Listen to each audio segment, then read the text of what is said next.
1904 సంవత్సరం రోజున రాజకుటుంబానికి చెందిన బాయి సాహెబ్ బాబా దర్శనానికి వచ్చింది. బాయి సాహెబ్ పరివారంలో ముంబైలో ప్రఖ్యాతి గడించిన doctor sir Feroze Shah Mehta, sir Balachandra Bhatwadekar మరియు వారి సిబ్బంది ఉన్నారు. వారు చాలా బహుమతులు తెచ్చారు. వాటిలో ఒక పళ్ళెం నిండా వెండి నాణేలు, మరొక పళ్ళెం నిండా మేలిమి బంగారం ఉన్నది. వాటిని బాబా ముందు ఉంచారు. అయితే బాబా వాటిని చూడను కూడా చూడలేదు. స్పర్శించటం మాట దేవుడెరుగు. ఆ బహుమతుల్ని తిరిగి ఇచ్చివేశారు బాబా. ఆ సమయంలో మహల్సపతి బాబాతో కూర్చుని ఉన్నాడు. వారి బహుమతుల్ని మహల్సపతి వారికిచ్చారు. బాబాను సంప్రదించకుండా మహల్సపతి ఎవరి వద్ద ఏదీ తీసుకోడు. అప్పుడు బాబా ఈ విధంగా అంటున్నారు: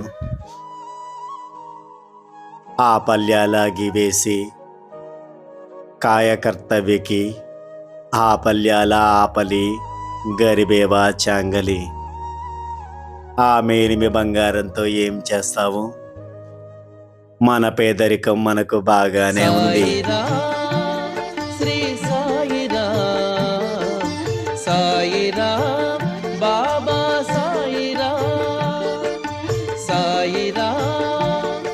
వచ్చిన పరివారం బహుమతులు ఇవ్వకుండానే తిరిగి వెళ్ళిపోయారు. ఈ సంఘటన బట్టి బాబా భక్తులిచ్చే బంగారం కానుకల కోసం ఎప్పుడూ ఎదురు చూడరు. వారి అనన్యమైన భక్తి ప్రేమల్నే బాబా చూస్తారు అనేది మనం ఈ సంఘటన బట్టి గ్రహించవచ్చు. జై సాయిరామ్.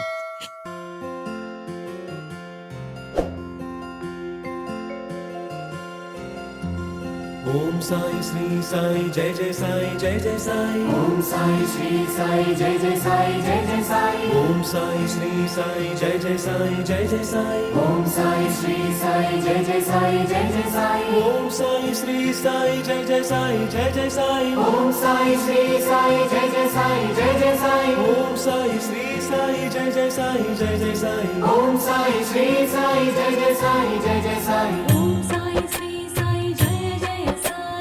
ओम साई श्री साई जय जय साई. ओम साई श्री साई जय जय साई. ओम साई श्री साई जय जय साई. ओम साई श्री साई जय जय साई. ओम साई श्री साई जय जय साई.